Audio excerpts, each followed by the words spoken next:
公元880年的深冬，大唐帝国的都城长安，这座帝国的心脏，正缓慢地滑向它300年来最寒冷的时刻。昔日贯通东西的朱雀大街上，不再有万国使节与商旅的喧嚣，取而代之的是一种死寂般的沉默。皇城之内，熹宗皇帝李轩，这个自幼被宦官田令孜扶持上位的年轻天子，早已没了祖先指点江山的豪情，他正惊恐地收拾着细软，准备进行一场仓皇的西行。就在不久之前，一则骇人的消息如同野火般燎遍了宫闱与方士，那个自称冲天大将军的反叛者黄巢，已经率军突破了帝国最后的屏障潼关，正朝着这座最为宏伟壮丽的都城滚滚而来。长安，这座承载了近300年大唐荣耀的巍巍巨城，即将迎来一场巨大的灾难。而这一切的肇事，并非一日之寒，它根植于一个王朝长达1个半世纪的缓慢沉疴，爆发于社会机体彻底溃烂的脓疮之上。黄巢起义，这场几乎将李唐王朝棺椁钉上最后一颗钉子的巨大风暴，不仅仅是一场简单的农民暴动，它是帝国晚期各种矛盾的总决算，是阶级对立、地域失衡、制度崩溃与人性贪婪在历史舞台上的一次惨烈合奏。要理解这场撼动乾坤的变乱，我们必须将目光投向更早的岁月，投向那个表面上依然留存着开元天宝遗韵，内里却早已被蛀空的晚唐时代。公元8世纪中叶的安史之乱，犹如一柄锋利无情的巨斧，将强盛的大唐拦腰斩断。尽管郭子仪、李光弼等名臣猛将最终扑灭了叛乱的火焰，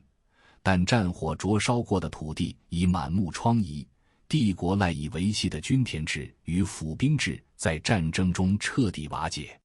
于是，一种致命的权力格局形成了：中央权威日益萎靡，而地方藩镇则拥兵自重，割据一方。这种局面不仅消耗着中央大量的财力物力用于防范或讨伐，更开了一个恶劣的先例，使得骄兵悍将成为政治中举足轻重的力量。与此同时，帝国的官僚系统也发生了深刻变化。传统通过科举选拔寒门子弟的渠道，逐渐被世家大族和新兴的官僚集团所把持，科举日益成为党派斗争的工具。牛李党争绵延数十年，严重侵蚀了行政效率与公平。宦官势力急剧膨胀，他们掌握了禁军神策军的指挥权，深度介入乃至操纵皇帝的废立，变成了帝国实际的主宰者之一。皇权、宦官、朝臣、藩镇这几股力量彼此撕扯，将帝国的政治经络扭成了死结。与经济基础和政治上层建筑的崩塌相比，社会结构的溃烂更为触目惊心。均田制破坏后，土地兼并如脱缰野马，不可遏制。富者有连千之田，贫者无力追之地，成为普遍现象。大量失去土地的农民，要么沦为地主庄园里的佃户，承受着5成甚至更高的沉重地租剥削，要么成为流民，辗转于荒野与城镇之间。而朝廷为了应付庞大的开支，供养日益冗繁的官僚体系，贿赂或征讨不逊的藩镇，维持皇室与宦官集团的穷奢极欲，只能变本加厉地压榨尚且保有少量土地的农民。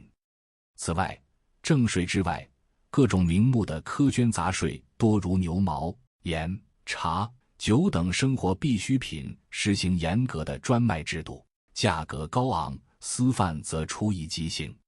百姓吃不起官盐，又不敢吃私盐，生活陷入绝境。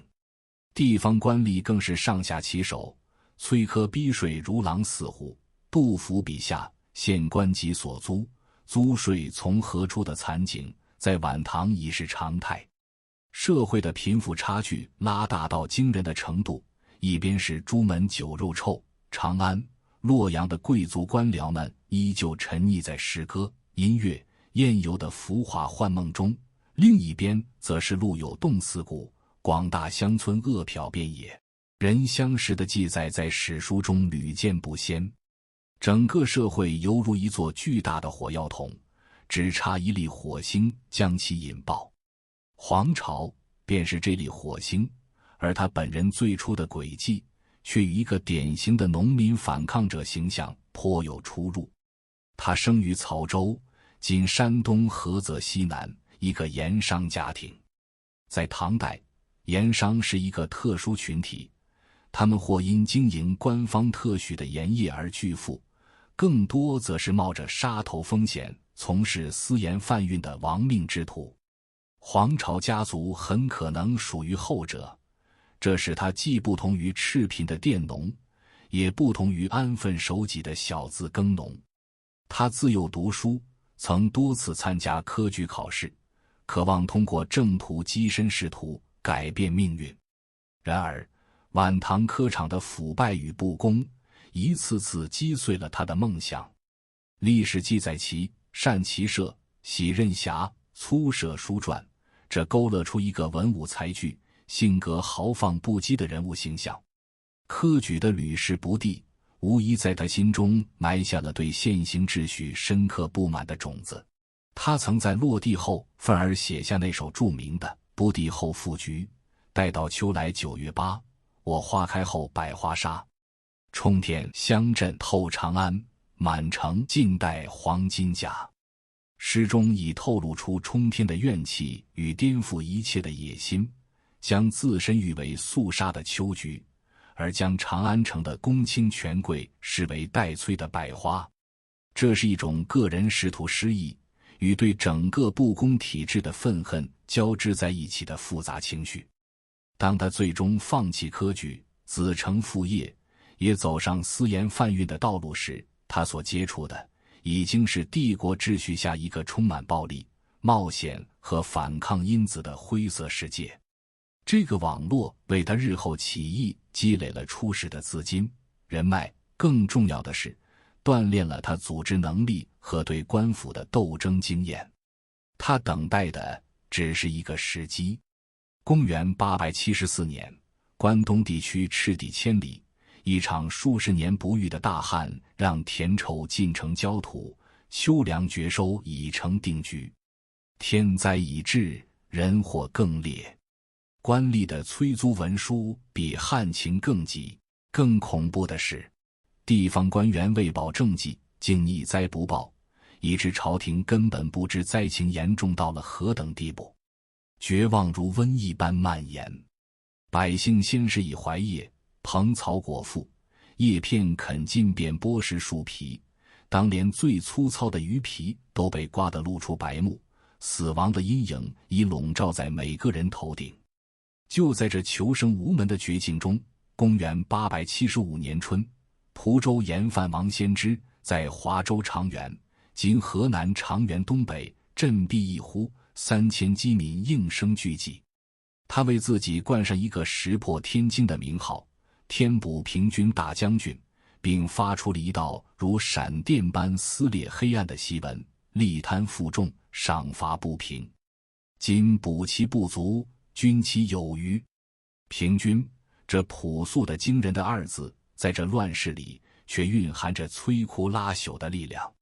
它不再是空洞的口号，而是无数绝望者的希望。起义的火焰从此星火燎原。王献之率部攻破曹州和蒲州，开官仓，散粟米，处决贪官污吏。饥民从四面八方涌来，丢下扒树皮的刀，拿起从官军手中夺来的矛。这支队伍如滚雪球般膨胀，旬月之间已达数万之众。震荡天下的丧钟就此敲响。当王先知起义的消息传来，黄巢立即与族中兄弟子侄黄存、黄业及外甥林岩等人散尽家财，聚众起事。两支同样由严萧领导，以流民饥民为主体的义军很快在曹州会师。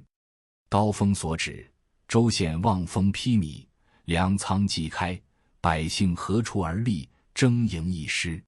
那些被租庸调压弯脊梁的佃农，那些在盐铁专卖下苟延残喘的贫民，如潮水般涌入这支打着平均旗帜的队伍。从此，一场持续10年、横扫大半个唐帝国，最终将长安城踩在脚下的血色风暴，终于挣脱了所有的束缚。而历史在这翻开的新页上写满了饥饿、愤怒与颠覆的火焰。当这支以平均为旗、以流民为体的队伍在关东大地纵横驰骋时，远在长安的唐廷最初的反应却是一种近乎荒谬的迟钝与傲慢。当时在位的熹宗李轩年仅13岁，终日沉浸于蹴鞠、斗鸡的游戏中，军国大政尽委于宦官田令孜之手。这个靠弄权上位的阉人，起初并未将这群草贼放在眼里。朝廷的应对策略摇摆不定，一面下诏赋，一面又匆匆任命平卢节度使宋威为诸道行营招讨使，督率各镇兵马进剿。然而藩镇军队各有算盘，往往观望不前，甚至纵敌自重，以向朝廷索取粮饷。起义军利用唐军协调不力、地形熟悉的优势，采取流动作战的方式，避免与唐军主力硬拼。他们从山东转入河南，活跃于淮河以北的广阔平原地区。公元876年7月，起义军进攻宜州受挫，宋威谎报军情，称王先知已死，奏请遣散诸道兵马。朝廷信以为真，然而不久，起义军便出现在河南，连破数州县。同年9月，东都洛阳的重要门户汝州陷落，朝野顿时陷入恐慌。朝廷这才慌忙调集重兵保卫洛阳，同时一条更为隐秘的计策也开始实施——招安。正是这次招安，在起义军如野火般蔓延的过程中，投下了一道决定性的裂痕。公元876年年底，王先知率领起义军兵临齐州城下，城池危在旦夕。齐州刺史裴沃深知硬抗难敌，为求自保，主动派人向王先知递出橄榄枝，承诺愿为其向朝廷斡旋求官，换取城池平安。在裴沃的奔走游说下，朝廷的宦官使者很快抵达齐州，带来了招安的旨意，授予王先知神策军押牙一职。这一官职虽非朝廷核心要职，却意味着能摆脱草莽身份，跻身官僚体系，享受荣光与俸禄。对出身底层、一路浴血拼杀的王先知而言，这份突如其来的恩宠无疑有着致命的诱惑。他决意接受招安，结束颠沛流离的反叛生涯。然而，这一决定在起义军内部掀起了惊涛骇浪，首当其冲表示反对的便是黄巢。他得知消息后怒不可遏，径直闯入王先知的营帐，当面厉声斥责：当初共立誓言，横行天下，如今你却想独自去左军当官，让这5000多兄弟何处容身？盛怒之下，黄巢更是挥动拳头，当场将王先知打得头破血流。营帐外，得知消息的起义军将士也一片喧噪，群情激愤，纷纷声讨王先知的投降行径，反对之声震耳欲聋。众怒难犯，王先知被迫拒绝了朝廷的任命。但裂痕一旦产生，便再也无法弥合。王先知的动摇暴露了其意志不坚的短板，黄巢的强硬则让两人之间的矛盾彻底公开化，起义军内部的信任基础已然崩塌。不久之后，这场因招安引发的冲突终于导致了起义军的分裂。黄巢率领麾下2000余众愤然北上，返回山东一带发展势力，而王先知则带着剩余的3000余人，继续在湖北、河南南部地区流动作战。分兵之举无疑在短期内削弱了起义军的整体实力，让朝廷获得了喘息与分化围剿的机会。但从长远来看，这场分裂也让黄巢摆脱了与王先知的牵制，得以按照自己的战略思路独立发展。他凭借更坚定的反唐意志、更灵活的作战策略，逐渐凝聚起更强大的力量，最终成为起义后期无可争议的核心领袖。分兵之后的黄巢面临着严峻的考验，他回到起义的发起地山东，但此时山东地区的唐军防御已有所加强，活动空间受限。在山东、河南交界地带转战一段时间后，进展并不顺利。与此同时，王先之部则在南方继续挣扎。尽管王先之曾一度动摇，但在部众的压力和朝廷缺乏诚意的背景下，他终究未能真正投降，反而在战斗中一度声势复振，转战于今湖南、湖北一带。然而，唐廷调整了策略，一方面加强军事围堵，另一方面利用藩镇将领之间的矛盾和起义军内部的弱点进行分化。公元878年2月，王先之在黄梅（今湖北黄梅西北）遭到招讨副使曾元玉主力的重兵围剿，经过激战，5万余起义军战死，王先之本人也在战斗中阵亡，首级被传往长安。王先之的败亡对起义事业是一个沉重打击，但也客观上结束了双头领导的局面。余部在上让等人的率领下北上投奔黄巢。上让是王先之的重要部下，他的归附不仅带来了可观的有生力量，更在政治上确立了黄巢作为整个起义军最高领袖的地位。面对前来会合的袍泽，黄巢顺势做出了里程碑式的决策，在部众的共同推举下，他正式称王，号冲天大将军，建元王霸，并初步设立了简单的官僚机构与军事建制。这一举措标志着起义军已从松散的流动武装正式向初具规模的政权雏形过渡。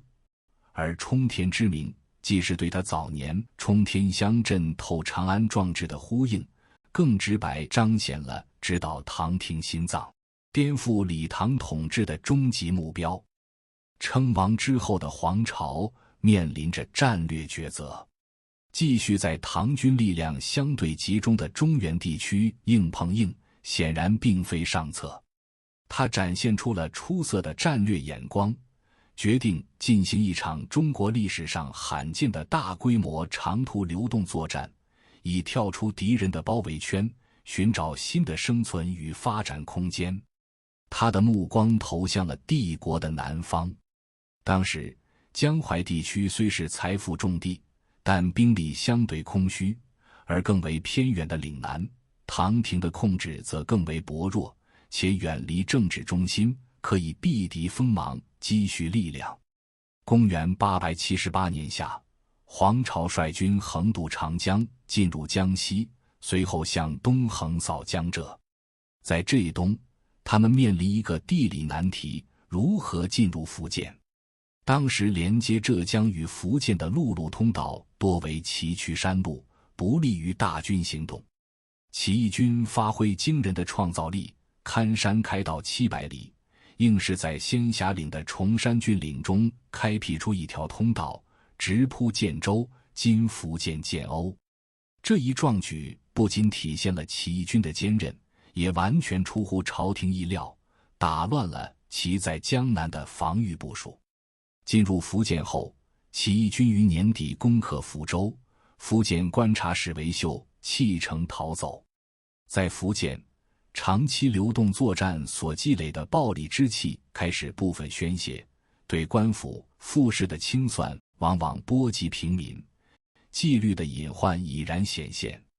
但这并未阻止黄巢南下的决心。公元879年春，大军继续向南，穿越五岭险阻，深入岭南。同年夏秋之交，帝国最南端，同时也是当时世界重要贸易港的巨城广州，在惊惶中陷落。与此同时，义军分兵攻取贵州等地，一时声震灵表。至此，黄巢完成了中国战争史上一次空前规模的远征，从黄河之滨直抵南海之畔，将大唐的腹地与边陲一并卷入战火。然而，这片陌生的炎荒之地，在给他带来喘息空间的同时，也将成为其命运的又一个转折点。岭南远离中原，气候炎热，疫病流行。起义军将士多是北方人，难以适应岭南的湿热环境，军中疾疫流行，战斗力受到严重削弱。困境之中，部分部下建议黄巢顺势而为，向朝廷求取广州节度使的正式名分，先在这富庶的南方立足。黄巢权衡之下，采取了试探，派人向朝廷传递了此意。然而，这个提议送到了长安权臣手中时，却遭到了极尽轻蔑的对待。掌控朝政的宦官田令孜与宰相卢协等人，或许认为这支军队已困毙于瘴疠之地，或许纯粹出于对草贼根深蒂固的鄙视，不仅拒绝了其要求，反而以一种近乎侮辱的方式，提出授予黄巢一个名为律府律的东宫闲散微末官职。消息传来，黄巢的愤怒如火山般爆发。这不仅是对他个人野心的践踏，更是对他麾下数十万将士浴血奋战的全盘否定。帅府帅的官告，成了压垮妥协幻想的最后一根稻草。他彻底熄灭了黄巢或许曾有过的割据岭南的些许念头，反而以一种屈辱的方式，将他北返争鼎的决心烧铸得无比坚硬。席卷中原的风暴，将在岭南的湿热与长安的轻蔑共同催化下，以更猛烈的姿态倒灌而回。公元879年10月，在岭南休整了近半年，却因疫病和外部压力而未能真正站稳脚跟的黄巢，决定挥师北伐。他自号义军都统，发布檄文，宣告将入关中，直指长安。为避开唐军布防严密的东线，黄巢选定了一条出其不意的偏西路线，从贵州出发，利用湘江水源，编造数十只大木筏，乘着秋后江水暴涨，顺流而下，直抵潭州（今湖南长沙）。当时坐镇潭州的是唐名将李胜的后代，湖南观察使李系。他虽有10万之众，但怯懦无谋，必成自守。起义军仅用1天时间便攻克潭州，李系狼狈逃往朗州（今湖南常德）。起义军歼灭唐军近10万，获大量粮草器械，声势复振。上让程胜率一支精锐部队进逼江陵（今湖北荆州）。此时镇守江陵的是宰相王铎。这位文采斐然的朝堂重臣，并无军事才能，当得知潭州陷落的消息后，竟将防守江陵的责任委派给部将刘汉宏，自己则以会合援军为名，连夜逃往襄阳。刘汉宏本是剽悍的降将，见主帅逃走，便在江陵大肆焚掠，几乎将这座繁华城市夷为平地，然后率部北窜为道。待起义军兵不血刃进入江陵时，眼前只剩断壁残垣与遍地瓦砾。这座名城的轻易易手，不仅彻底暴露了唐廷高层将领的腐朽无能，更让起义军看清了敌军的虚弱本质，北伐的信心愈发坚定。然而，北伐的道路并非一帆风顺。起义军在试图从荆门北进时，遭遇了真正的劲敌，唐将曹全整与刘居荣的联军。曹全整时任资州刺史，率部复原，刘巨荣是山南东道节度使，以使用重弩著称。他们在荆门设伏，利用地形和装备优势，大败起义军。实载此役起义军损失惨重，被俘杀者10至7、8。这是黄巢北伐以来遭遇的第一次重大挫败。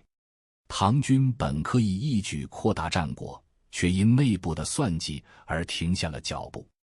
刘巨荣部将建议乘胜追击，一举歼灭黄巢，但刘巨荣却老谋深算，道出了那个时代军阀的心声。朝廷素来附约，危难时不惜赏赐，太平时却将武将弃如敝屣，甚至问罪。不如留此贼寇，作为我等长远富贵的资本。这番养寇自重的盘算，赤裸裸地揭示了晚唐藩镇将领与中央同床异梦、各怀鬼胎的畸形关系。他们不愿彻底平定叛乱，因为贼在，他们拥兵要价的价值才在。正是这种极端自私的地方军阀逻辑，再次救了黄巢。曹全整独自率军追击，却因兵力单薄，反遭反击。黄巢得以喘息，他收拢残部，并未执着于从荆襄方向强攻，果断放弃西进。大军陡然东折，顺长江而下，直插唐军防御相对薄弱的鄂州（今武汉武昌以东地区）。这片江淮之间的富庶土地，成了义军绝佳的休整地与补给场。他们如旋风般席卷沿江15州，一边救时，一边吸纳新的力量。短短时间内，这支几乎被打散的队伍竟奇迹般地恢复了元气，兵力再度膨胀至20万之众。挫折并未浇灭火焰，反而让这火焰学会了更狡猾的燃烧。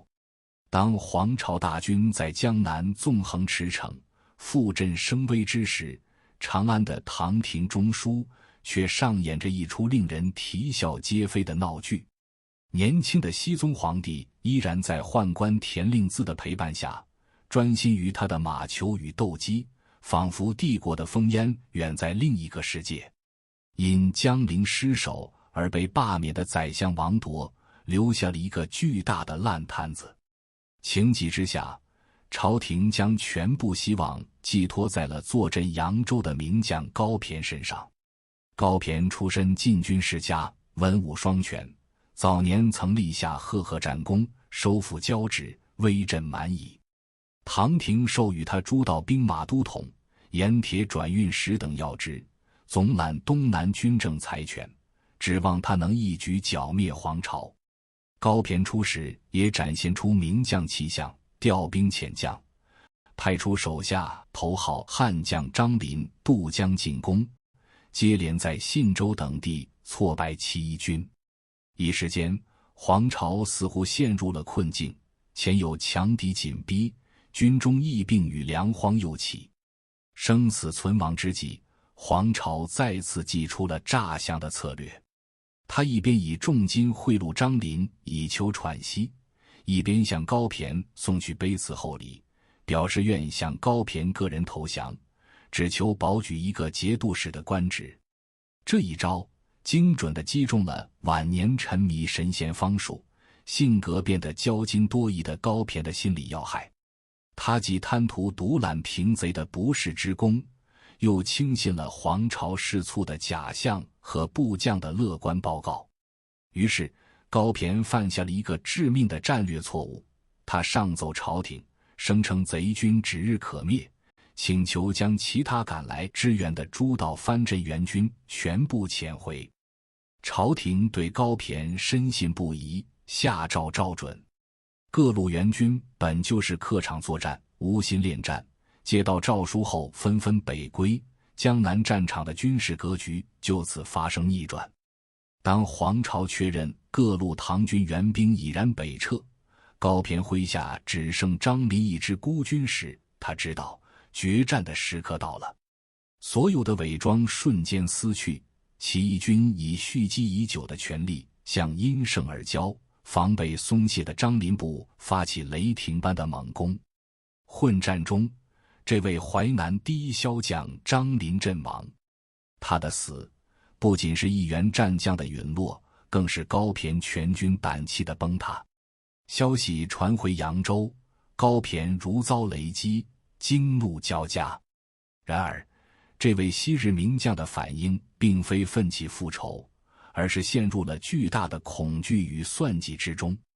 他既慑于黄巢兴盛之势的锐气，更懊悔于自己为独吞功劳而遣散援军的短视。在保存实力与个人安危的权衡下，他做出了一个令天下瞠目的决定，龟缩不出。高骈下令淮南各州县闭关自守，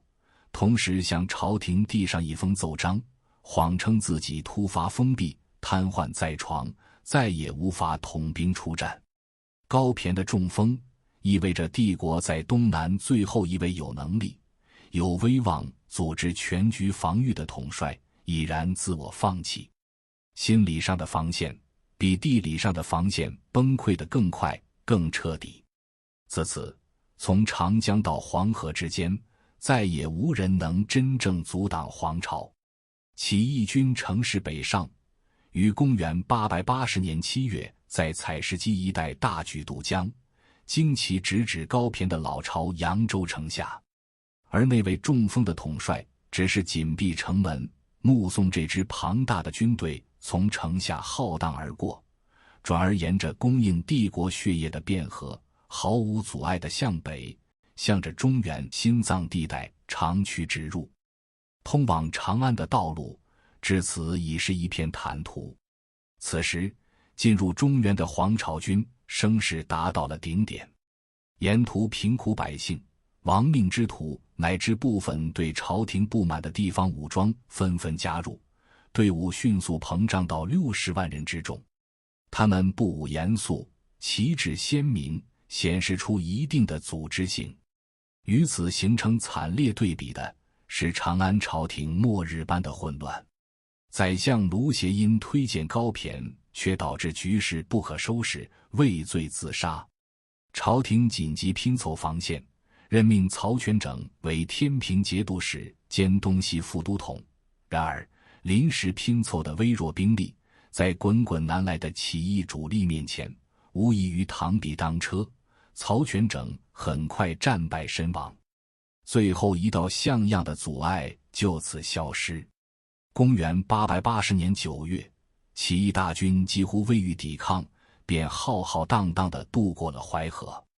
这道地理与文化上的南北分界线，其政治意义在此刻尤为凸显。渡过淮河意味着黄巢已从扰乱东南的边患正式成为了中原逐鹿者。长安城紧闭的城门已经能听到地平线上传来的沉闷雷鸣。面对滚滚而来的起义洪流，东都洛阳的守备形同虚设。东都留守刘允章是位文人，自知无力抵抗，在起义军兵临城下时，率领百官开城投降。进入洛阳后，黄巢并未纵容士兵劫掠，反而下令安抚城中居民，维持秩序，让这座古都免受战火蹂躏。占领洛阳的政治意义远超军事价值。作为帝国的东都，他的遗嘱赤裸裸地宣告了李唐王朝的天命已衰，连象征国运的陪都都无法保全，长安的恐慌更是雪上加霜。朝廷上下魂飞魄散，熹宗皇帝终日惶惶不安，满朝文武也无一人能拿出退敌之策。现在挡在起义军与长安之间的只有最后一道天线——潼关。可悲的是，这座关乎帝国生死存亡的雄关，其守军竟是长安城中那支腐败透顶的神策军。这些军籍上的士兵多是富家子弟挂名吃饷的产物，平日趾高气扬，闻战则魂飞魄散。接到赴潼关防守的命令后，军营中一片哀嚎，许多人出钱雇佣病弱贫民顶替出征。这样一支用金钱临时拼凑，连武器都握不稳的军队，其战力可想而知。熹宗皇帝在延英殿对着宰相们痛哭流涕，田令孜只好硬着头皮，表示愿率神策军前往潼关督战，同时紧急调发关内各节度使的兵马支援。然而一切为时已晚。公元880年12月初，起义军前锋如潮水般涌至潼关之下，关前士卒早已积疲不堪，稍一接战便全军溃散。更致命的是，起义军早已侦察到一条废弃山道，他们连夜开辟通路，迂回至关后。当漫山遍野的白旗在潼关前后同时升起，震天的喊杀声响起时，关上的守军瞬间丧失了所有抵抗意志，顷刻间土崩瓦解，天下雄关潼关就此陷落。长安这座承载了近300年帝国荣耀的都城，彻底暴露在黄巢大军的铁蹄之下，末日的钟声已然敲响。潼关陷落的烽火，如同一道最终的判决，击碎了长安城最后一丝侥幸。12月初5凌晨，天色未明，宦官田令孜率领500名心腹神策军，挟持着惊惶失措的熹宗皇帝，少数后妃与亲王，如同窃贼般从金光门仓皇西逃，目标是远在汉中的兴元府，并计划继而遁入蜀地。皇帝弃城逃命的丑闻瞬间点燃了这座都城的末日疯狂。消息如野火蔓延，王公贵族、文武百官、富商巨贾乃至普通士庶全都陷入了恐慌，人人争相逃命，车马塞道，互相践踏。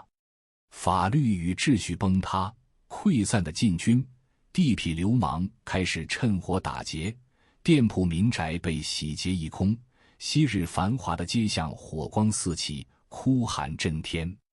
就在这片混乱与废墟之中，当天下午，黄巢的前锋部队兵不血刃地由春明门进入了长安城。随后，黄巢本人乘坐市金的监舆，在身披金甲、手持利刃的卫队簇拥下，举行了盛大的入城仪式。大军铁流滚滚，旗帜如云，踏过了象征帝国权力核心的朱雀大街。面对街边瑟缩窥探的百姓，起义军士兵高声宣告：皇王起兵，本为百姓，非如李氏不爱如曹，并将携带的粮食布帛分发给贫民。这一刻是黄巢人生轨迹的巅峰。当年落地书生在长安愤然写下的“冲天香阵透长安，满城尽带黄金甲”的狂想，以一种超乎想象的方式变成了现实。他站在了帝国权力的最中心，脚下是瑟瑟发抖的京城。然而，这极度辉煌的瞬间，也如同一面光滑的冰面，其下正涌动着足以吞噬一切的暗流。征服一座毫无抵抗的都城容易，但如何统治它，以及城外那个依然庞大而充满敌意的帝国，才是真正残酷的考验。入城时的宣告与分发的财物，曾如短暂的镇定剂，稍稍安抚了长安的恐慌。然而，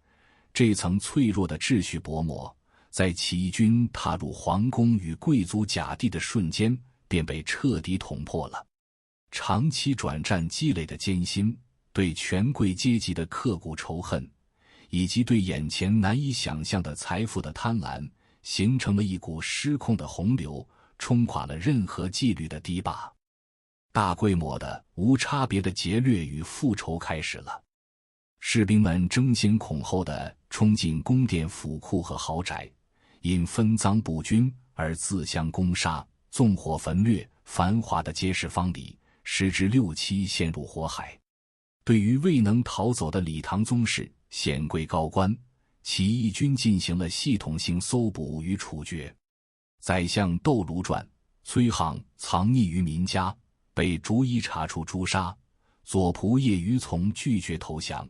与妻子广德公主一同遇害，大批官员亦未能幸免。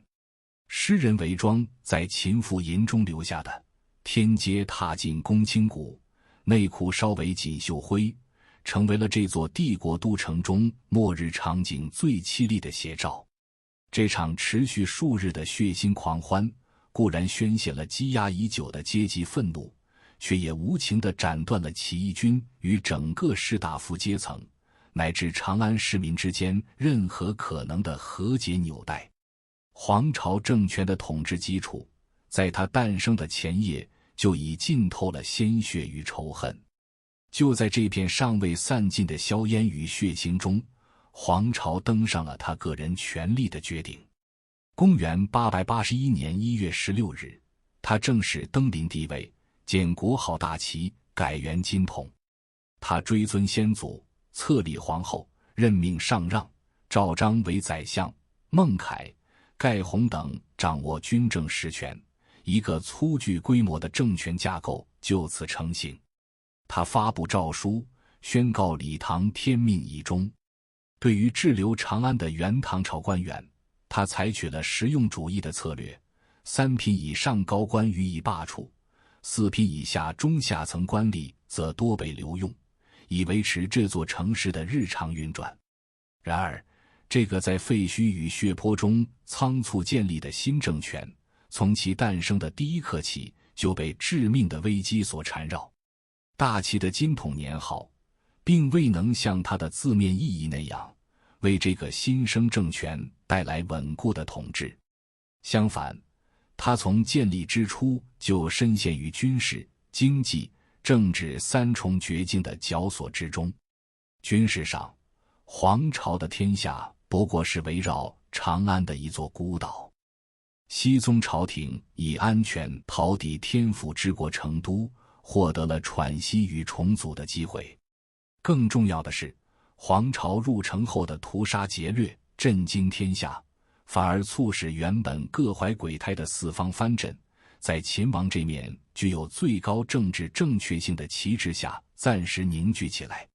凤翔节度使郑田成为关键人物，他刺血誓师，传习四方，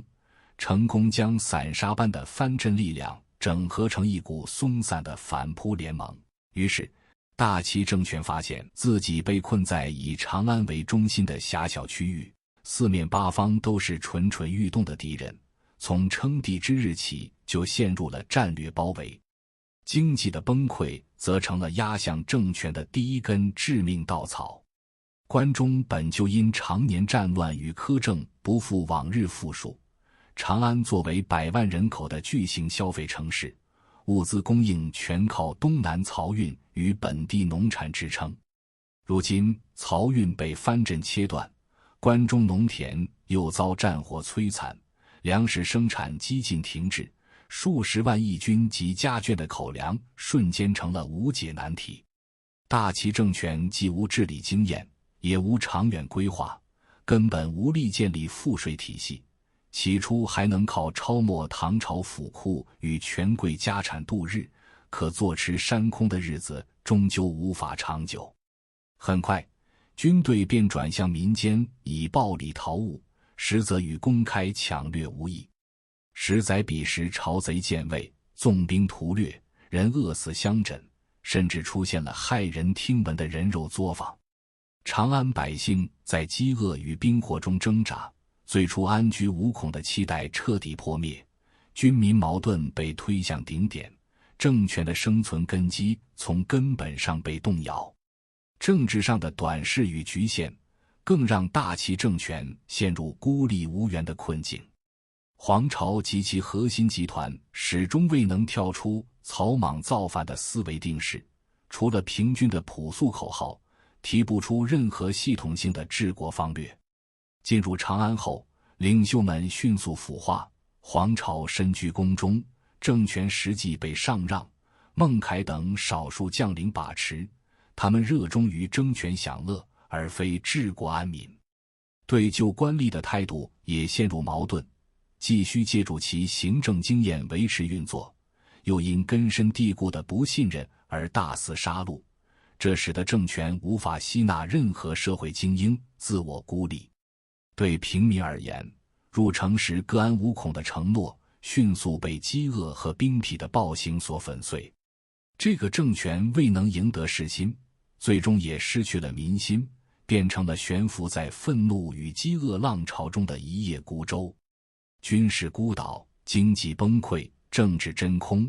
这三重绞索同时收紧，注定了大齐的命运只能是一场短暂的烈火，而非一个新朝代的黎明。他最激烈的敌人或许并非远在成都的唐廷，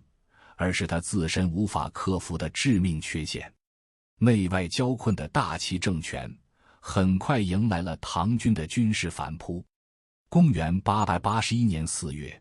以郑田为首的唐军首次反攻长安。唐将程宗楚、唐洪夫、王储存等率军攻入城中，黄巢军措手不及，撤出长安，屯驻于坝上。然而入城的唐军很快重蹈了义军的覆辙，军纪败坏的士兵们抛下武器，争先恐后地涌入官邸民宅，劫掠财物，强掳妇女，整座长安陷入新的混乱。黄巢通过眼线侦知城内乱象，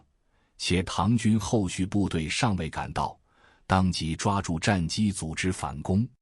此时的唐军士兵因背负着抢来的财物，行动迟缓如龟，面对义军的猛攻毫无还手之力，被杀得尸横遍野，大败而逃。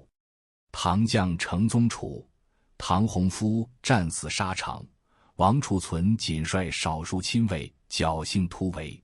黄巢军顺势重新占领长安。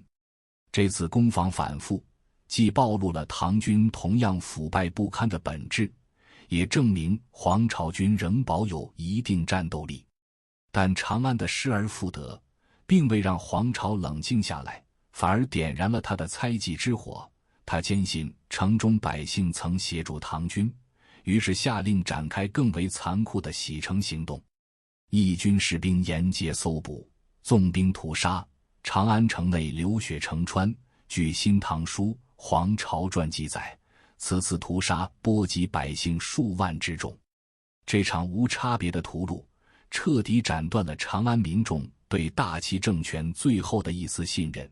也让各地藩镇更加坚定了秦王讨贼的决心。黄巢彻底陷入了舆论与军事的双重孤立。此后，战争进入漫长的相持阶段。逃至成都的唐僖宗政权逐渐稳定，开始统筹各路藩镇兵力，对长安形成长期包围之势，以持久战不断消耗起义军的有生力量。曾经繁华的帝都彻底沦为一座饥饿的围城，粮食匮乏成为压在义军头上的巨石。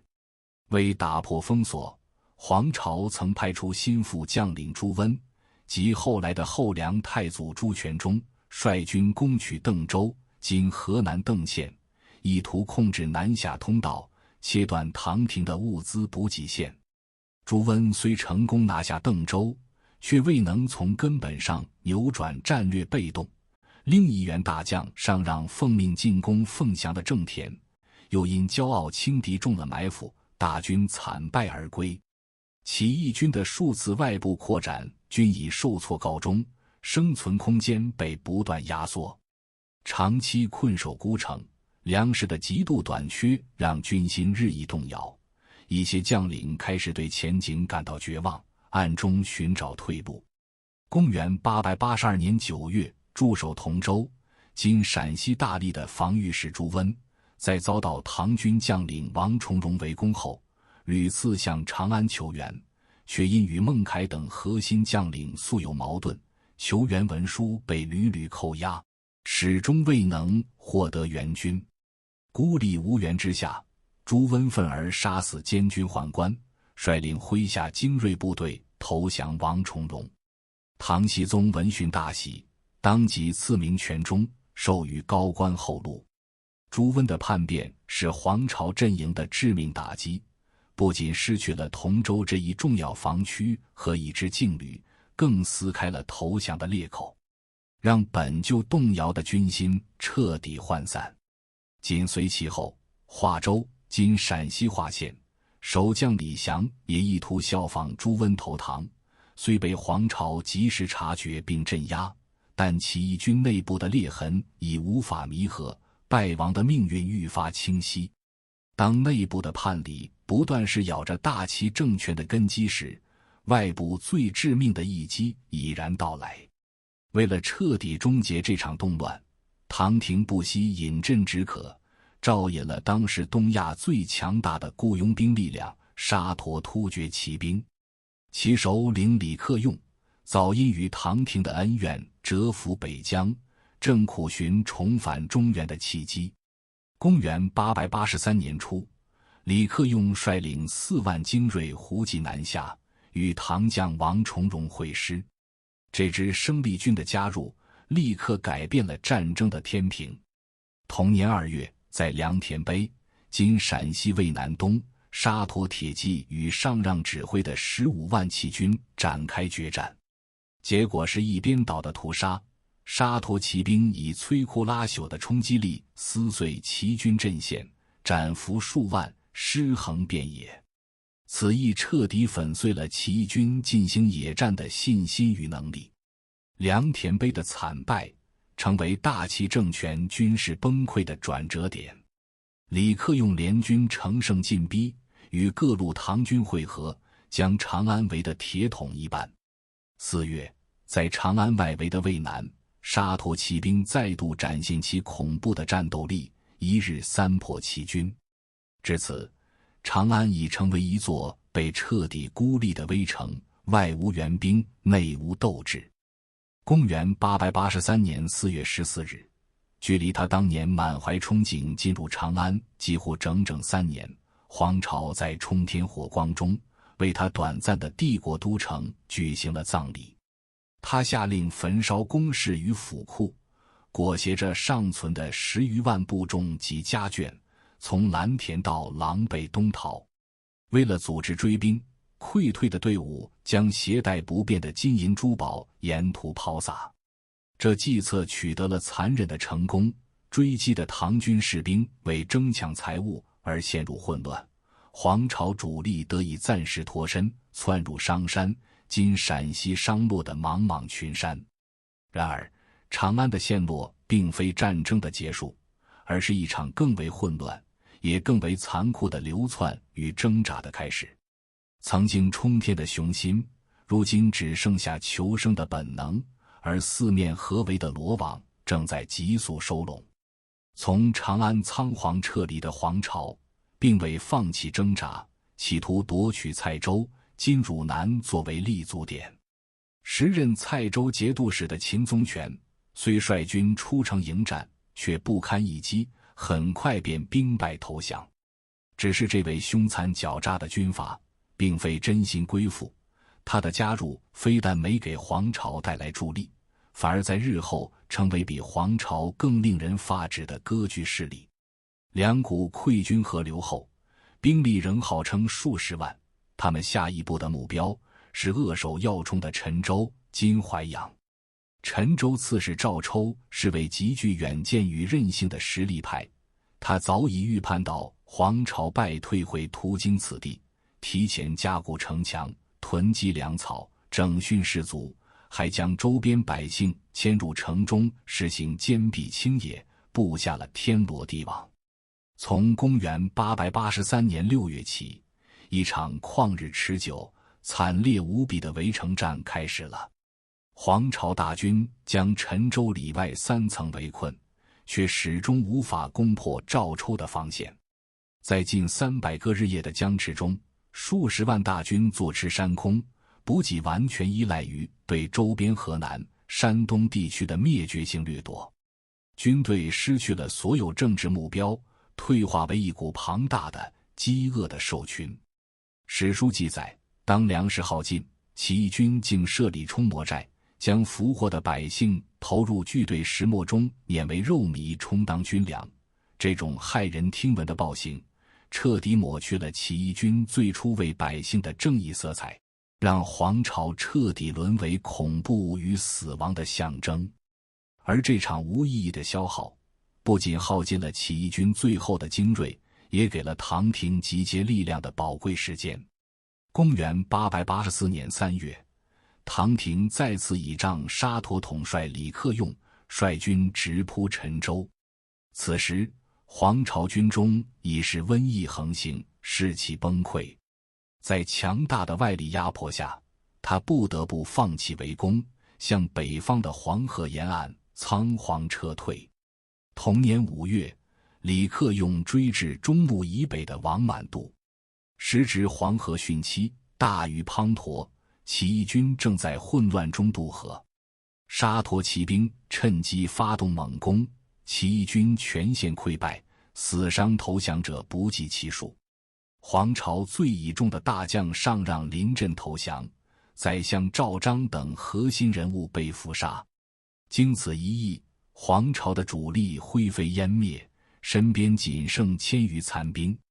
穷途末路的黄巢带着最后的追随者向老家山东逃窜，然而故乡早已物是人非，沿途城池紧闭，百姓对他视若仇仇。公元884年6月，黄巢逃至狼虎谷，今山东莱芜西南，前有堵截，后有追兵，众叛亲离的他已陷入绝境。据《新唐书》《资治通鉴》等正史记载，黄巢深知逃生无望，对身边唯一的亲信外甥林延嘱托：“你拿我的首级献给朝廷，可得富贵，莫让他人得利。”言罢便自杀身亡。林延割下黄巢及其兄弟、妻子的首级，准备向唐军请降，却在途中被乱兵所杀。最终这些首级还是被送往成都。唐僖宗下令将其献于太庙，宣告这场持续10年、席卷大半个中国的农民大起义彻底终结，一代枭雄就此落幕。与其掀起的风暴一样，在极致的野心、暴烈与毁灭中画上了充满争议的句号。而这场起义虽被扑灭，却已彻底动摇了李唐王朝的根基，为日后5代10国的分裂乱世埋下了伏笔。黄巢虽死，但他点燃的战火与搅动的乱世风云，却并未随其死亡而平息。这场持续10年的战乱，早已在大唐的机体上撕开致命伤口，而最致命的一患，正是当年投降黄巢的军阀秦宗权。黄巢败亡后，秦宗权非但没有收敛，反而彻底私下伪装，在蔡州公然称帝，与唐廷分庭抗礼。他的军队继承了黄巢后期的残暴，甚至有过之而无不及，部队毫无纲纪，所到之处以人为粮，烧杀劫掠无恶不作，中原大地沦为人间炼狱，10载千里无涉焉，昔日繁华的州县尽数化为废墟。这份远超黄巢的残酷，给中原百姓带来了更深重的浩劫。直到数年后，秦宗权才被崛起的朱温率军剿灭。但此时的大唐早已无力回天。在平定黄巢起义的过程中，朱温、李克用等新军阀借秦王之名迅速壮大。朱温凭借降唐后的战功与政治手腕，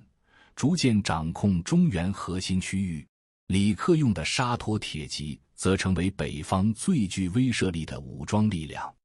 这些新兴势力与旧有藩镇相互交织，为争夺地盘与霸权展开了无休止的兼并战争。昔日的秦王联军变成了割据一方的势力，大唐的中央集权彻底崩塌，帝国被分割成无数块碎片化的势力范围。公元907年，朱温在扫清障碍后，废掉唐哀帝，建立后梁政权。至此，享国近300年的李唐王朝正式覆灭，中国历史进入了更为黑暗混乱的5代10国时期。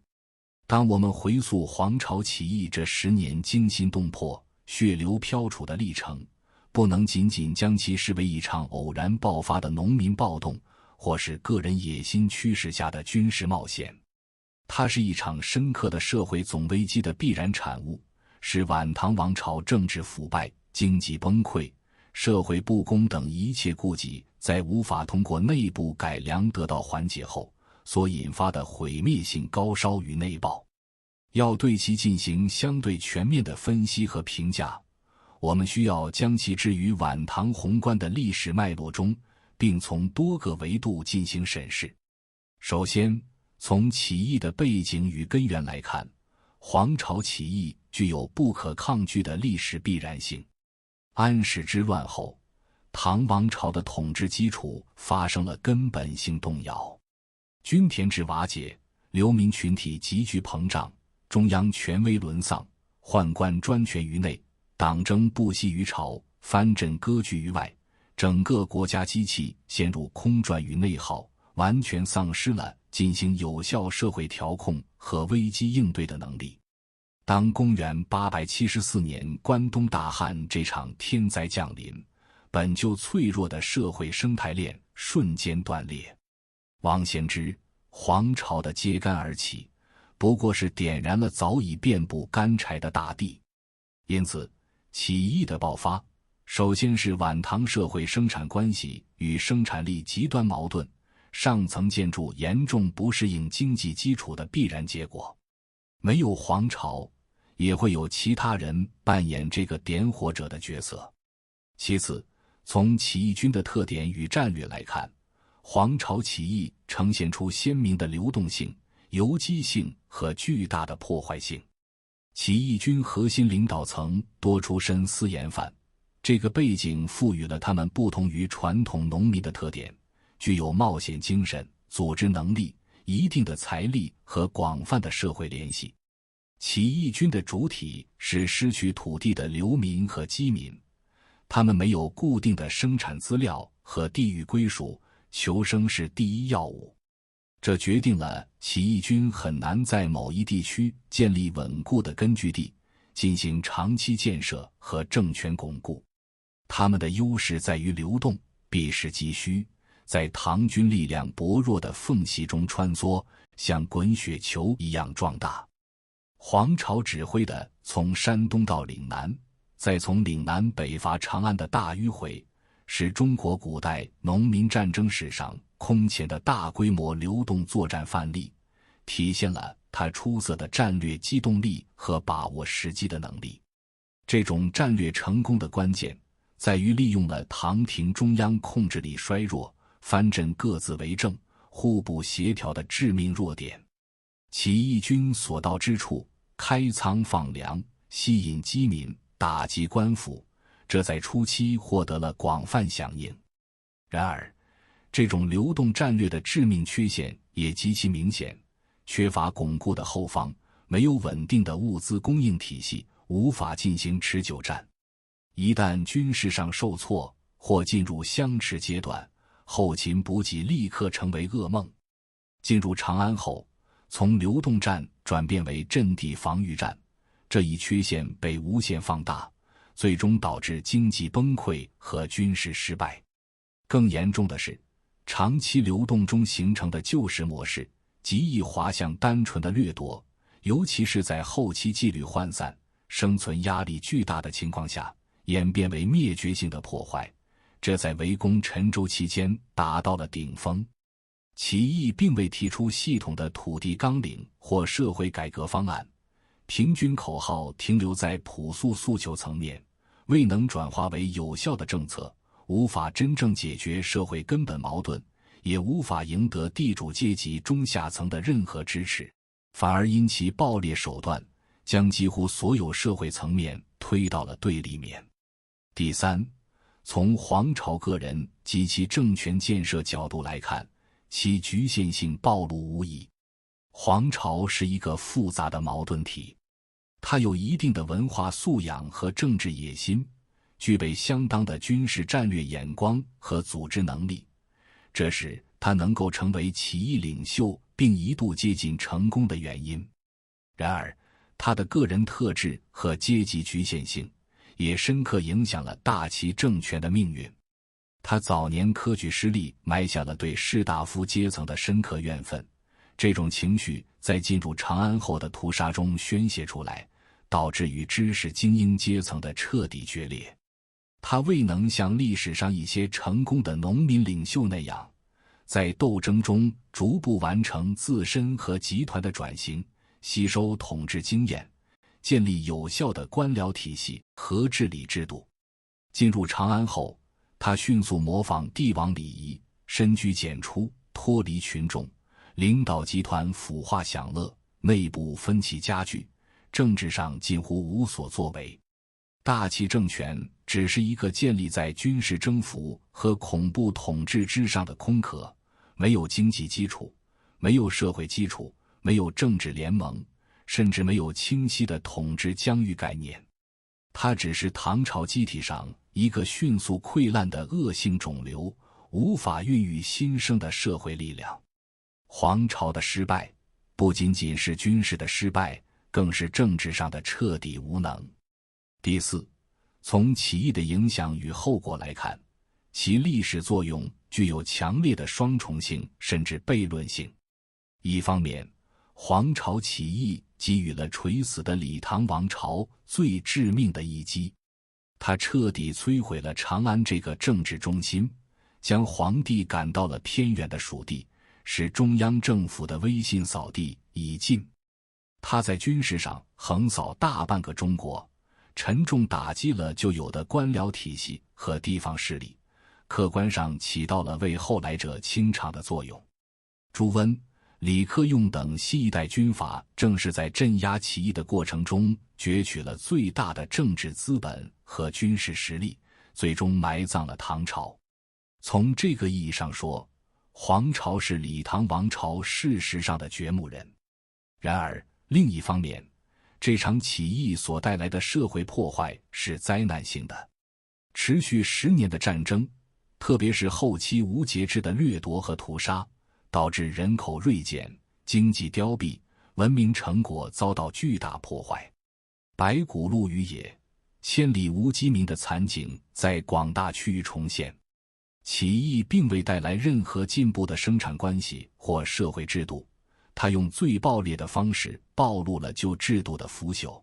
却也用同样暴烈的方式摧毁了社会赖以恢复的元气。它打断了唐代中叶以来商品经济和文化发展的某些脉络，加速了社会向更封闭、更军事化的方向演变。起义平定后，不是新时代的黎明，而是更大的混乱，藩镇割据演变为赤裸裸的军阀混战，最终导致5代10国的分裂局面。黄巢所求的冲天，最终换来的却是整个社会的塌陷。最后，将黄巢起义置于中国农民战争史的长河中比较，我们可以看到其典型性与特殊性。它典型地体现了中国古代大型农民起义的诸多特征，起因于政治腐败、土地兼并和天灾人祸，以流民为主要力量，采用流动作战，提出平均等朴素口号，建立短暂的政权，因缺乏先进阶级领导和科学纲领而最终失败，过程伴随着巨大的破坏。同时，它也有其特殊性，领导者独特的私盐贩背景，前所未有的大范围、长距离流动作战，攻陷并定都于长安，其破坏性的深度和广度在历代农民战争中尤为突出。后世对黄巢的评价历来褒贬不一，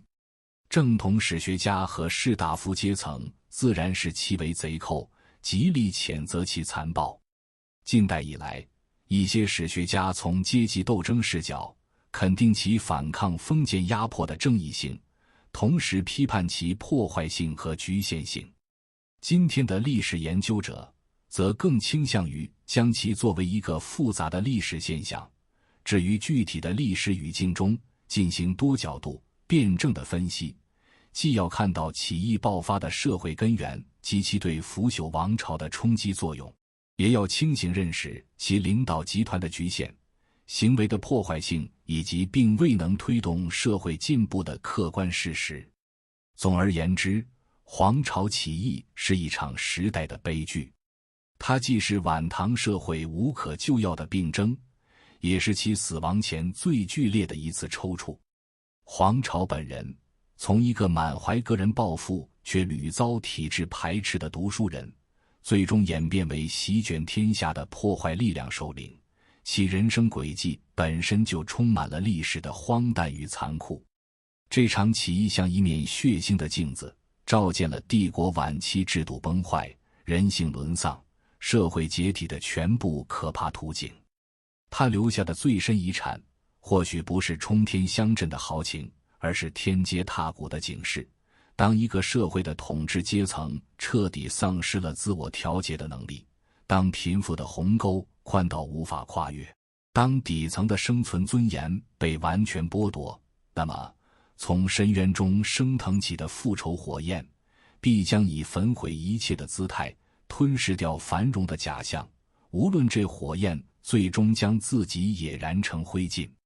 黄巢和他的大军最终消失在狼虎谷的余晖里，但他们所揭示的历史铁律却长久地回荡在岁月的幽谷之中。水能载舟，亦能覆舟，而当舟已朽烂，水成沸汤，那覆没之时的惨烈，便是对过去所有傲慢与贪婪的最严厉审判。